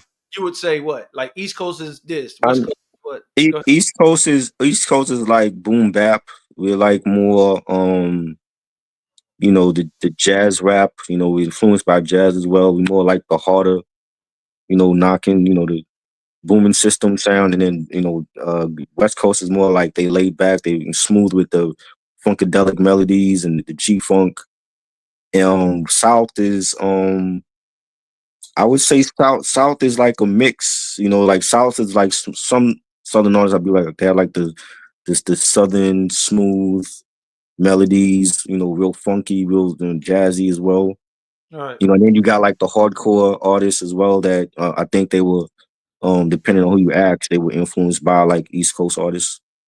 You know, um, I try not to really get caught up in that whole location thing. I think it's all a melting pot of different artists in different locations, and this is like their interpretation of what hip hop is to them. So when you Right. hear the Ghetto Boys, when you hear UGK, when you hear Snoop Dogg, when you hear Nas, it's all their interpretation of what hip hop means to them. Word. And I think, and now I feel like being that it's so global, and you have global artists that are on the charts, outselling even our American artists. I feel like hip hop is so global. I think that whole thing about location should be out the window for good. Yeah, but I still think, in a sense, and this is just my opinion, I think representation matters a lot Yeah, too. that it do, but I think people got caught up with location when at a certain period in hip hop, and oh, well, this is West Coast hip hop and this is South, and I just feel like if the music is dope, just listen to it. It doesn't matter where these people are from. All You know right. what I'm saying? 'Cause I didn't like with that mentality. I didn't grow up like listening to like when you listen to Sade, when you listen to Culture Club, when you listen to Soul to Soul. None of Yeah. these artists are from this country. Right. You know what I'm saying? So it's like my ears are not wired that way to listen to. Oh well, this is South, and you know what I mean? You're not pigeonholed. Yeah, You're not tethered to one region or whatever. And right. that's growing up. And I think that, in just my opinion, and please chime in, but Mhm. that's I think that's where hip hop heads, older hip hop heads, have a better ear, because we grew up like you said, Culture Club, Right. YouTube, YouTube. Yeah, You know what I'm saying? yeah. UB40, Hmm. Red Wine. Like, people Right, didn't know these cats. Even Bobby Caldwell. You know what I'm right. saying? You didn't know, because we didn't have video, we didn't Yeah, have pictures per se. So you hear this, and it's just what you liked, and it's right. like it didn't matter, because I had a mixtape from hell, dude. I had like Nas, Outkast, I had Nas, Outkast, Ghetto Boys, and NWA all on a mixtape. And Mhm. I ain't talking about like all these songs at one time. It was like Right. it was back and forth. Then I had freaking Souls of Mischief on there. You know what I mean? Mhm. Yeah. Then I will then, too. then I had like a whole mix, because my homeboy was a DJ. So Right. I had like just crazy mixes of Jazzy Jeff, the famous, the infamous Bad Meaning Bad mix with Jazzy Jeff. I had Right. the original one when he did it on stage, but it was on a cassette, so it was all crackling, and like Yeah. then right after that you go into Lottie Dottie. You know what I'm Right. saying? And then Right. right after that you may hear, so like, I mean, it was crazy, dude. I had a mixtape, then you go from that and you go into Toto. Right. You know who Oh Toto yeah. is? Oh yeah. Afro, Yeah. like, you Definitely. So I get it. It's an eclectic. The thing is, and I think what made my ear more palatable, more powerful, is that I have all these different sounds. Now Mhm.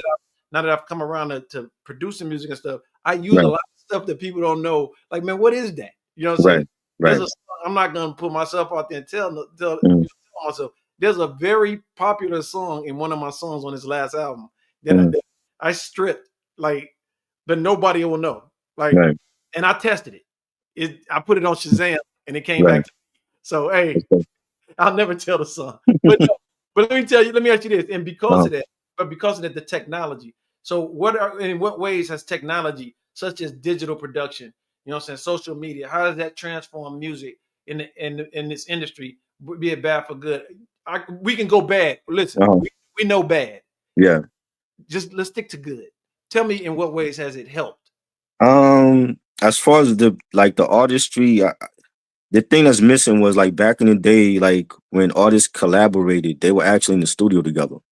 And I think now because of the technology, you don't need to be in the same room with these people. You can just, give your verse or your beat, through email or you know what I'm saying? And I think you know, that's like the downside of it. But you got producers like Madlib.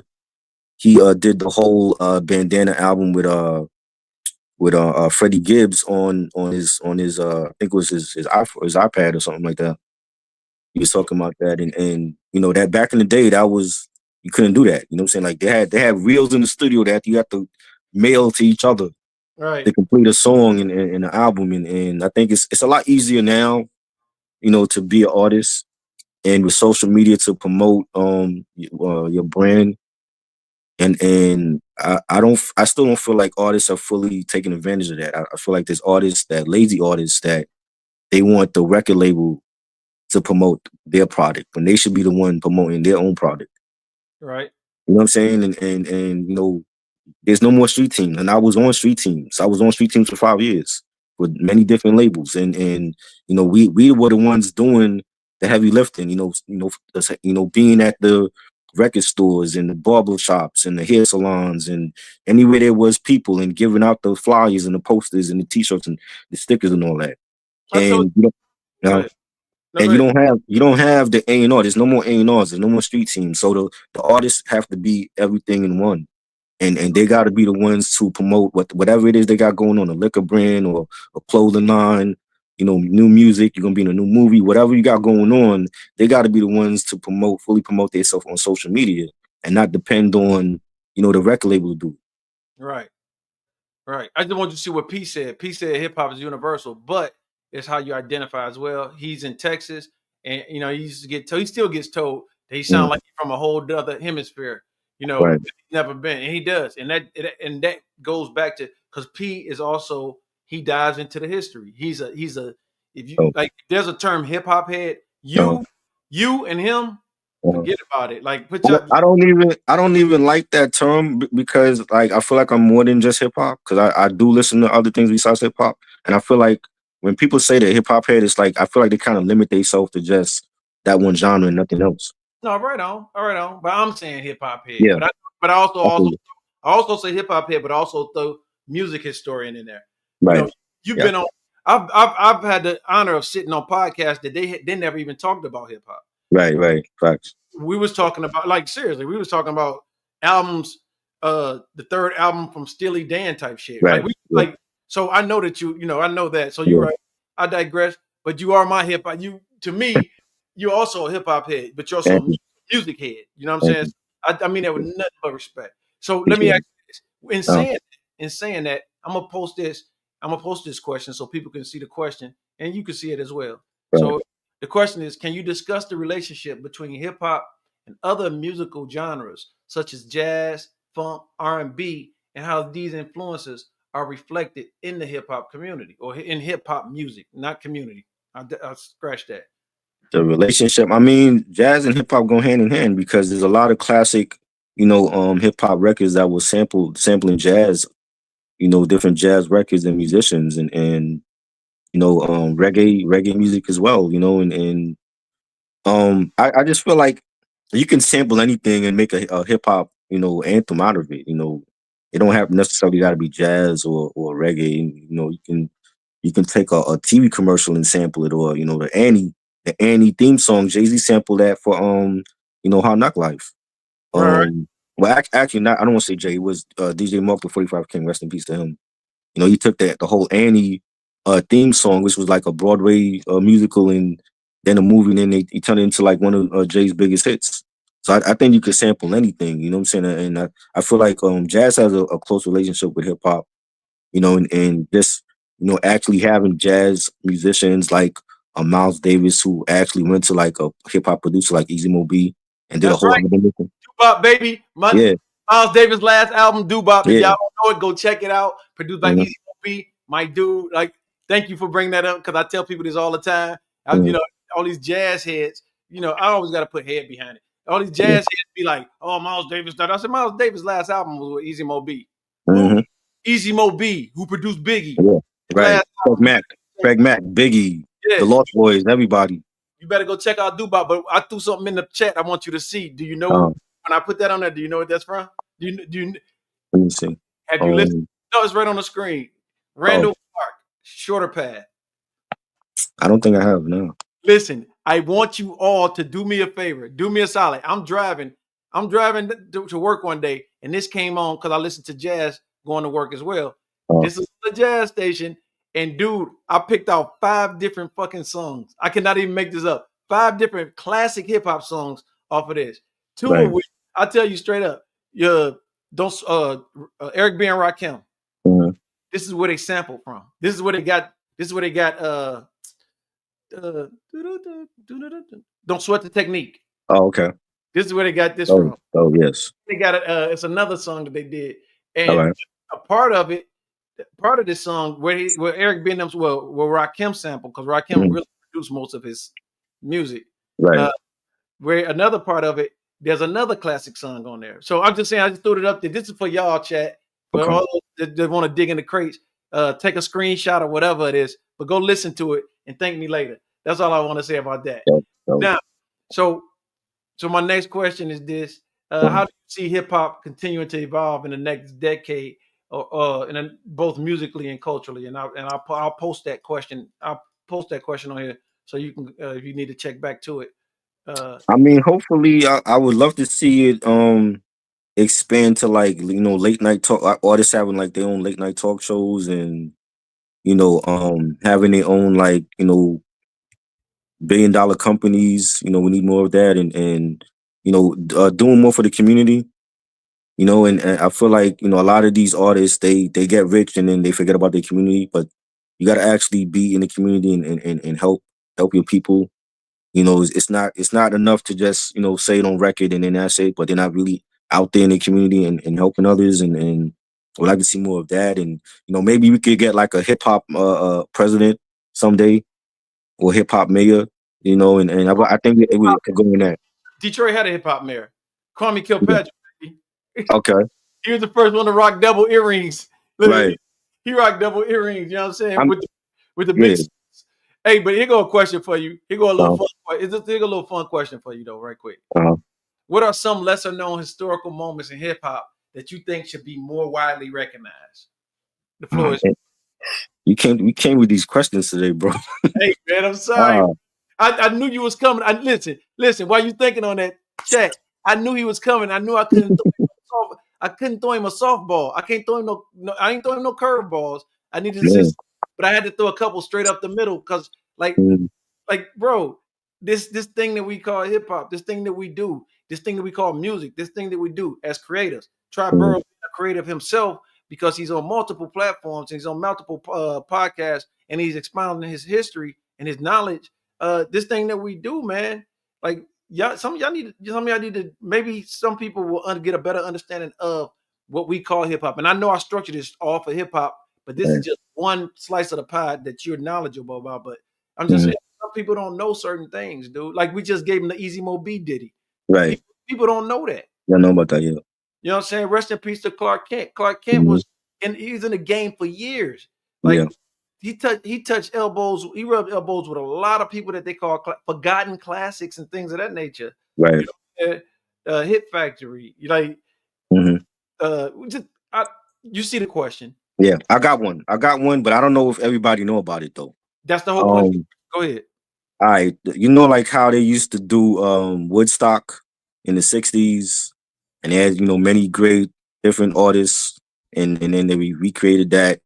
But we had our own Woodstock, and this was back in '96 in Harlem, and I was actually at that, the one and only we call it Hoodstock. I was actually at that show, and what had happened was the mayor that we had at the time, Rudy Giuliani, he he did this like out of the blue.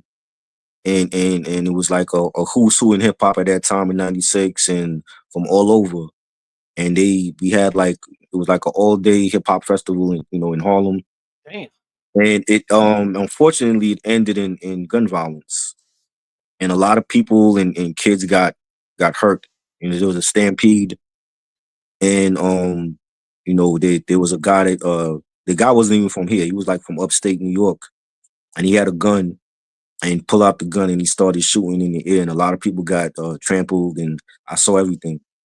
And it was a historic day because I got to see Biggie. That's the only time I got to see Biggie Smalls and Big Pun, Aaliyah, Wu-Tang Clan. I know Nas was supposed to be the headliner, but he couldn't make it. And it was like a great day that ended up, you know, turning bad because of, you know, one fool in the crowd, and but they never had it after that. But that was like the only time we had our own, like hip hop had our own Woodstock. Damn. And what is it called? It was called Hoodstock, right? Woodstock, yeah. Didn't somebody rap about that? That's a line on somebody's song. They say Woodstock, like Hoodstock. Man, I mean, if you had to be there, I know one person that was there. I know that we know Chop It Up Hip Hop. Shout out to him. He was there. Okay. Me and him talked about that day also, and you know, it was just a surreal moment to see, you know, to see legends that are no longer here. Right. You know, Craig Mack, and like I said, rest in peace to Craig Mack and Biggie and ODB, and I'll never forget that day, and you know, that's there's no like, it's unfortunate because there's no like footage of the concert, or I know people got like pictures here and there, but I want to see like a documentary for that special day that we had. Hey, start it. Do it. Hey, look, you got, you know, you remember it. That could be the catalyst of it. That could be your documentary to find lost footage of Hoodstock. That's dope though, bro. I did not know that. I swear to God, I did not know that. That's wild. That's wild. So let me ask you this. All right, so I'm just picking your brain. So just a question. In your opinion, you know it's about to be fire. You know this question about to be fire. So in your opinion, what makes a hip hop artist or album classic or timeless? And can you give an example of a hip hop artist that's a classic, or I like to say canonized? Like, I'm so tired of who's the best Biggie or Pop. They're canonized. They're on a shelf. You can't touch them no more. Like, there's no more comparison. No more, you know, you can't compare that. That's like the 84 Tigers. You can't compare that. You can't compare the 92 Pistons. You can't compare that. Like, that's on the shelf. In your opinion, what's a classic or timeless either artist or album? There's too many, man. Oh, man. Look, give me. I only get to pick one. It's like so many. All right, give me how many you want to pick. But you gotta give me a minute dissertation on three hits. There we go. I'm gonna say the Dog Pound Dog Food. I remember saying that when we was on a live stream on Instagram, and people thought I was crazy. I'm like, I was a huge Death Row fan, even when they were, you know, beefing with Bad Boy and all that, and I think Dog Food was a classic, and it wasn't even produced by Dre; it was mixed by Dre, and then you had, you know, Daz produced everything. Yeah. And you know, I was a huge Corrupt fan. I think Corrupt was like one of the most slept on lyricists of, you know, all time, and you know what he did on that album was phenomenal, and you know, them having like you know, Trey D on that album and the Lady of Rage, and I think that's a 5 mic classic. You know, what else? Ludacris, I'm gonna say Chicken and Beer. Yep. I think that was one of his best albums. That's a classic.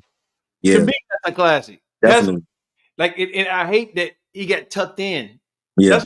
Because he got tucked in because Cass was a storm, dude. It was Kaz was a category 5, and so anybody that came out of that era, they kind of got pushed to the back a little bit. And Right. Luda's a lyricist. Yeah. He's very creative.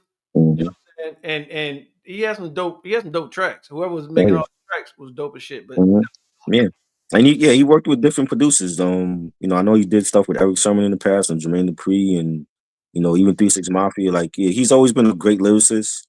And I see like a lot of people say like now he's like the down south version of Redman.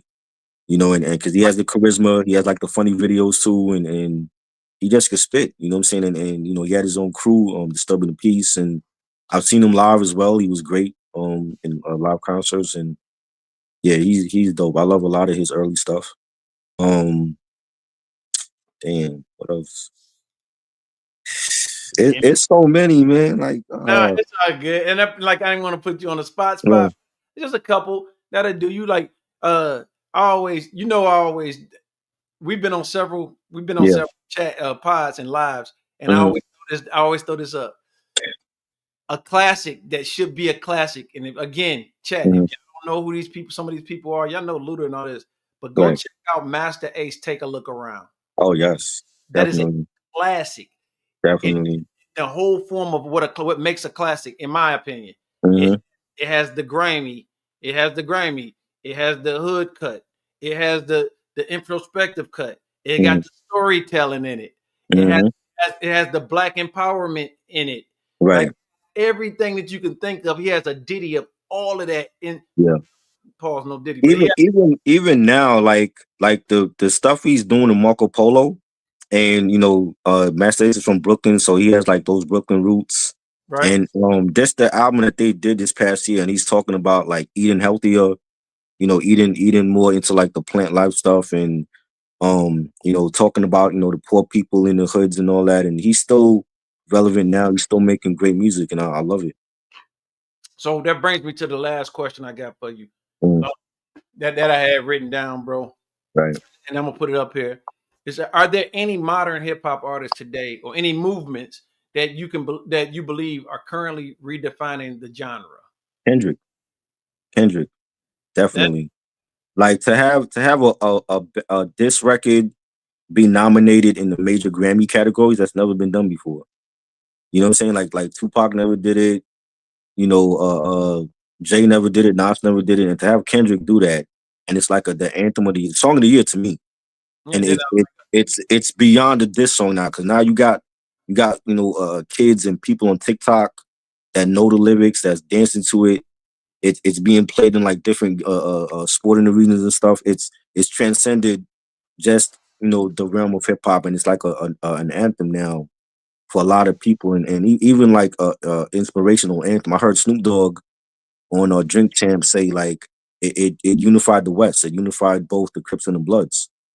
Okay. You know, and when you have a song like that could unify gangs that hated each other, that's a powerful thing. And I think Kendrick is redefining, you know, battle, you know, rap and diss songs, and just redefining rap in general, and just keeping it, you know, authentic and true to what it is.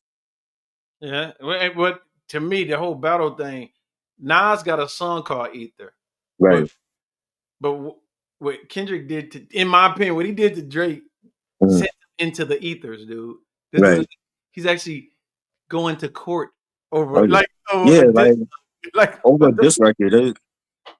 I just think that's everything that Drake has done right now, was saying, is just a bad move. He needs a new publicist, because he's just doing the wrong thing. Like, you want to sue the NFL to try to ban Kendrick from performing the song at the Super Bowl? Like, that's not hip hop. You know what I'm saying? Like this is the reason. Not what I didn't understand before why a lot of the hip hop heads didn't mess with him, but I clearly understand now why they don't respect him. And like, that's a part of hip hop. That's a part of the culture, is emceeing and battling. And you know, this is why people feel like he's not really for the culture. Yeah, that should never be a part of the culture where you got to sue the other artists over a diss record. Because if anybody should have sued anybody, they should have sued Ice Cube ass for No Vaseline. Exactly. Woo! Right. Bro, he went hard in the paint. That before we had any governors or governing or bracketing of like you can't go so far. You Yeah. know, Super Ugly went too far. Apparently, went too far. Right. You know, No Vaseline was in the no pun intended, but that was during the Wild Wild West part of hip hop. And Right. he let them boys have it. Obliterated them. He let them boys have it. But Yeah. no. So other than Kendrick, I would say, and I'm just adding to it, the modern hip hop artists, people like L.A. Russ, LaRussell, Right. Tyler the Creator. Oh yeah, Tyler's dope. These are cats that I'm just saying, to me, I'm just seeing it, just going off of things that I've listened to. Right. A lot of cats is doing it. Crucial Contra. Yeah. Them cats is bananas. Shouts out to Red Cats, who just had a birthday a little while ago too. His sons are in a part of that group. Have you listened to the new Snoop yet? Or the new Yes, I listened to it last night. I love it. I think it's good to see our legends at 50 years old still putting out quality rap. It don't necessarily got to be classic. Right. I don't think nothing will ever compare to Doggy Style and their classic stuff. But to put out what Nas did with Hit Boy and put out like 6 albums of quality rap at 50 years old, that's never been done. And I think he got the ball rolling for other artists from his era, like Snoop and the Dog Pound and LL Cool J. Rakim put out stuff this year, and it's been great to see, and I love it. I think it's a long time coming. It's great to hear Dre again on the boards, and I definitely support it. I'm definitely going to be doing some reviews on that. I know you will. will. Make sure I tap in on. I'm gonna make sure I tap in on that. But I just want to say something. But I gotta say this because it wouldn't be me not to say this. By me living in Houston, by me living in Texas or whatever. Let me tell you, it's good to see these legends from And I gotta go regional for a second. It's good to see legends that's in that region where hip hop was created and all that. It's good to see them be able to come back out. But here in Texas, this is one place I know Texas loves their artists. No matter how old, they still bump UGK. They still bump Tom Tom, Flip, Kiki. All these cats are still doing it, and they're selling out. They're not arena selling out. They're selling out shows, bro. So, yeah. Still dipping back and forward to San Antonio, Austin, Dallas, Denton. Like these cats are doing it, and the people, the Houston fans, or not the Houston, the Texas fans, the true-hearted people that loves hip hop came up on that. They still support. You see sons and fathers at these concerts, dude, rapping word for word for somebody that put an album out in 98. Somebody put an album out in 2000. So they've been doing it, but I love the fact that now New York is doing it. I want to say this. Remember the 50-year reunion of the 50-year anniversary?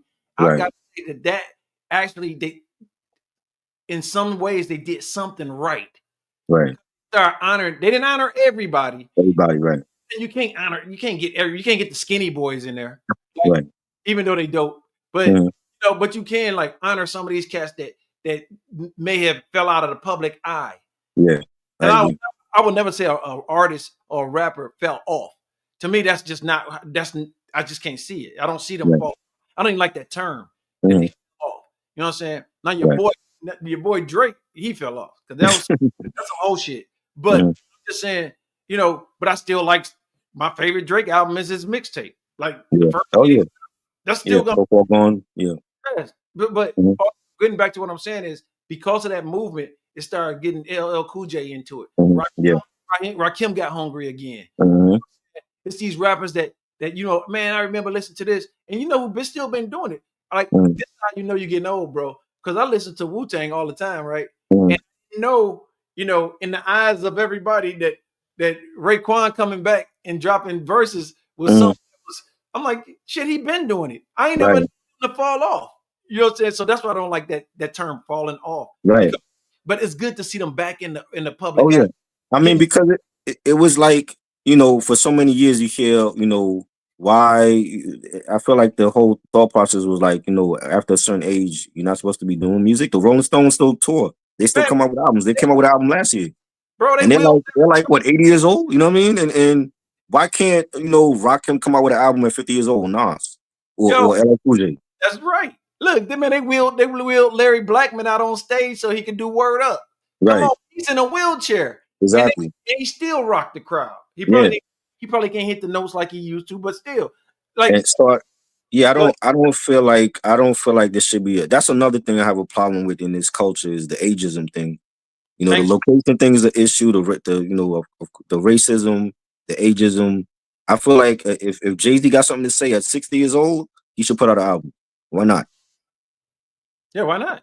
You know what I mean? So yeah, I think I'm loving it. This year has been a year of like the rap legends, putting out a lot of great music. So I'm loving it, bro. I really yeah, am loving it. Like oh yeah, seriously. And I don't see me getting out of this game no time soon. But then yeah, again, like I tell people, I like as a producer, I can sit up here in my house coat and my flip flops, right, balls hanging out, make a beat, send it to somebody, or have them come right. in, But Mhm. that's the sweet part about me because I picked a phase in the hip hop that you ain't gotta be young, Right, man. Even though the young ear is always great to hear, but there's right. always things that we can do. But I agree with you. I don't Oh, care how old you are because if a concert put like this, if Slick Rick went on tour right now, you mhm. best believe I'm going to his show. If I Facts. Same. I'm going Same. like period, bro. Oh yeah, I think you froze up. Oh, there you go. You back. You yeah, back. for But no, sure, definitely. Like it's important to, especially now, it's important to go out and support these artists and see them live before they're no longer here. that's You right. know, I saw Prince on his last concert run. and I never got to see Prince. I always wanted to. Got to see him. I was half drunk because I was drunk like a half a fucking fifth of Hennessy at the time, but I saw Man, him for the most part until I started getting the dry heaves. yeah, But I saw him, bro. I saw Prince. I did get to see Prince, that's which is dope. crazy because the same place I saw him in is the same place I saw him when I was a kid. Right, He used to play venues under Cobo Hall. So right. when Circus was in town, Prince would have a concert in the back end of Cobo Hall, and Mhm. I actually looked in the thing and I saw him dancing on stage or whatever. And my dad was like, "Get your ass away from that door." So but no, man. That's Anyway, dope. Triborough, let them know where they can find you. I'm telling them they can find you Oh, the, everywhere. the interview's over already? Damn, I thought you was gonna hit me with more questions. Nah, man, I only got like 14 questions for you. I hit Okay. you. Yeah, I saw AP. I saw Prince, dude. I went to a Prince concert in 2000 and so it wasn't his last concert, but it was the last concert where he said he wasn't gonna do any of the classics no more. Right, I remember that. But I that was remember like that. in between 03 and 05. I can't Yeah, point in time, but that's when he said he was doing it. He bought yeah, more Day Out. He bought he bought the Time Out. right. Jerome came out and they did the Mirror Mirror. with a mirror, yeah. They did all that. They did the whole. He did a whole medley with Wendy and with Wendy because Wendy Mhm. Melmore she wrote a Yeah, lot of songs and a lot yeah, of yeah, yeah. Right. no he didn't float. He didn't. He's on did Prince float? Hell no, he ain't float. But he was killing it, man. His wardrobe changes fucking epic. Like he was doing Yeah, this. He wasn't like Janet Jackson changing to 18 outfits in 3 minutes. But right, it was dope, man. It was just good because and that's why to this day he's my favorite. He's right. one of my favorites. Uh Definitely. but no, you got to let them know. Yeah, and if we almost done, but I would ask that you stick around for the after party. We are doing an after party. I will Okay. send the link out. Listen, if you want to be a part of the after party, I'm telling you right now while y'all here, if you're away from your computer and you hear my voice, come in, tap in, type in after party in the chat, and I will send whoever say after party, I will send you the link. It's the after party. We are not live. We're killing the live, but then we still gonna have a forum to continue what we're talking about because we ain't gotta be done with this. Right. Okay. So if anybody wanted, I see my man P say he want to be a part of it. So I get P in there. All you Right. gotta do is let me know. Yeah, if you want to be on the after party, just say after party. Type it in the chat. We have a good time too, dog. I don't know if you ever been. Last after party was last week. They didn't get Right. off. We didn't. Well, I got off. I tapped out. Look, I tapped out at like 2. They stayed on till like 5 in the morning, bro. That's And wild. and with the after party, I could play all kind of music. Right. I can play trademark music and everything. So because it's Mhm. not streamed. Right. So Right. if y'all want to be a part of the after party, man, tap in for real. I see like 8 people on there. If y'all want to be a part of the after party, we getting ready to shut down the ADHD. And I just got to throw this out before I let you have the flow. Mm. This is the second to the last episode for ADHD. Oh yeah, The, that's right. the ADHD podcast is getting blowed up at the end of 2024. It's been a good ass run. I see you, Gigi. I see you. You ain't gotta stick around, but I love you. The ADHD podcast is gonna be no more. So people Mm. like y'all done with podcasting? No, we are not. We are moving into the facility. We moving into the new improved juke joint. That's Nice. where the ADHD podcast is going to be telecasted from, or broadcast from, and it won't be ADHD no more. It'll be under a different name to be announced later, probably on the last one. But we're also doing a New Year's party, a New Year's pod. That's gonna bring us into the 2024. We're doing that on the 3rd of January. We ain't gonna mess with nobody.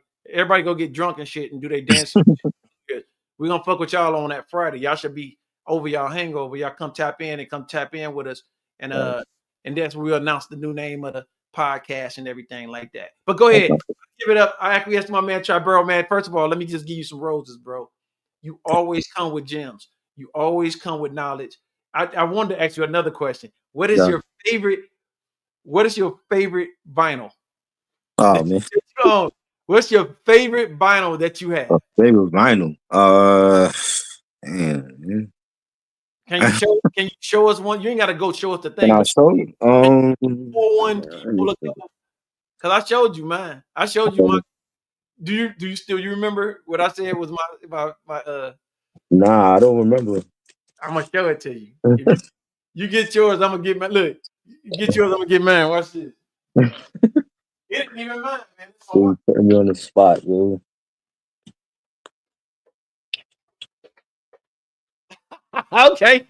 Okay. Purple Rain. Yes.